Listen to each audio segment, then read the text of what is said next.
handing us over lists of their agents that we haven't spotted. We spotted most of them, but there are some we haven't, I am sure. A deal requires statesmanship, and we don't have any of that because we don't have any statesmen. So I don't think a deal is likely. If we put somebody serious in charge in Washington and in London, we've already got somebody serious in charge in Moscow called Vladimir Putin, very nice man, we will be able to sort this out peacefully. My guess is no, and that is why the talk has been titled Countdown to War. I'm not sure it was my idea, but Countdown to War, because I think that's where we're headed. Short of serious statesmanship, short of a willingness to get the world's problems sorted out, the answer is a third war with Germany, only this time not making the mess up we did in 45 and shutting down their intelligence, not third time lucky, learn from the mistakes of 1918 and 45, actually don't throw away the lives, the brave lives that have been sacrificed in order to get you where you are. Don't give up the lives that you've lost as easily as we did in 45 and 18, and close their intelligence down and break up Germany into its constituent parts like Bavaria and Prussia. Now, key German players understand this. We've already negotiated with the Germans. What states would you like? We were going to mix in Baden-Württemberg with the Bavarians, and the boys in Baden-Württemberg said, hey, we don't want to go in with the Bavarians. We don't like the Bavarians. They're a bunch of drinkers and Catholics. We'd like to be separate, so Baden-Württemberg will be independent. Break it up into the constituent parts, and for heaven's sake, shut down its intelligence, and for once and for all, get all the names of all the German spies that have ever been out there in the open, unless there's some private deal and they're handing you more than, there's something of value in exchange for covering up their role as a German spy, so that people know what's happened, why Vietnam happened, why Korea happened, know all about the drug trafficking, know which politicians are bent and which aren't, and we can start to have our democracies properly functioning. How do we win a war with Germany? It's the same strategic reality, hasn't altered since 1914. It's a two-front war. And that is why the Russians, who understand this, are moving their forces slowly and steadily westwards of the Ural. And we think the Russians are probably penciling in a war with Germany somewhere around the spring of 2012. We'd like it out of the way before the Olympics. Always a bit difficult having Olympics in the middle of a war. If we want it out of the way before the Olympics, we'll need to start in the spring. The Russians won't start it before 2011. They're very worried about a cold winter in 2011, 2012. It's predicted to be cold. They need firm ground for their tanks. The Russians don't want to mount an armoured thrust across Germany, the North German plain, in the winter. So the war is likely to start in the spring. It will be a serious war.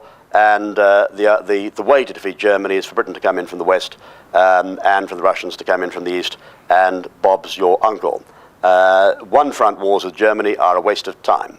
Always, if you're having a war with Germany, at least I'm sure Harry and I would agree on this, if we're going to have a war with Germany, make sure there's somebody coming in through the back door. Never, ever have a one-front war with Germany. Lasts too long, takes too long. The next war with Germany would probably be over in about 90 days. Because the German intelligence, ladies and gentlemen, my final point before we go to questions, German intelligence have been murdering people, smuggling heroin, cocaine, what you name it, sponsoring terrorism, blowing up buildings. They have been writing checks which the German military cannot cash. And if you talk to senior German military commanders who are in the loop, you will find yourself talking to some very nervous generals, because they know they are likely to have to carry the can for all this nonsense if the balloon goes up. And if the Germans aren't careful, the balloon will be going up, well and truly. Ladies and gentlemen, that's my analysis. Thank you. Now, questions. Albert. 80,000 soldiers in our army, not all of them are... No, but... Well, not the last figures, it's about 80,000, but even if they were all 80,000 frontline troops, yep. The German army has 1,000 main battle tanks. We have somewhere in the region of 240. Mm-hmm. It means every one of our tanks has to take out 5 of theirs without us losing a tank before we can remove their thing. The only way, surely, that we could live with a war with Germany, and this they will not be prepared to risk, is by the use of nuclear weapons. No. We could not win a war with conventional weapons with Germany because our armed forces have been so badly run down by traitors in our own government that they are incapable of defending this country, let alone attacking another one like Germany. Albert, you're missing the point. With respect, you see, you're right. If we're talking UK, Germany on our own, but nobody but a madman would propose. And bear in mind, the war is likely to be started by Germany, so it won't be at a time of our choosing. Nobody but a madman would realistically contemplate a war with Germany with the armed forces in our current state. Now, there are two answers to your question. The first is that as in 39, as in 1914, and the same situation applied in both years, our armed forces were run down, hopelessly under-equipped, far too small in both 1914 and 1939, is a very rapid ramp-up of our capabilities. So don't assume that any war with Germany would be on the basis of existing capabilities. Absolutely not. Secondly, second point, you're forgetting that what I have just suggested is likely to happen is a two-front war. You're looking at Germany's figures of main battle tanks, which in fact are a bit higher than 1,000. They've got about 2,000. And you're looking at Germany's main battle tanks compared to ours, but you've also got to figure in the Russians. Well, can I just come No, back? not just. Let's Yeah, see somebody else. I'd Yes. like you to do one question each, so that everybody has a fair turn. Could I just Then you can come back with permission. Could I just finish on Albert's point? Yeah. Yes. Any analysis of the military balance has to include the armed forces of Russia and Belarus and Poland.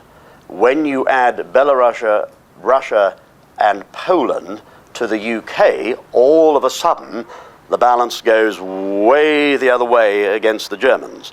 Now, the next problem, the third point that you've missed with great respect, is that although the German army is, your figures are about right, none of these troops, with the exception of a very small handful, are battle-hardened.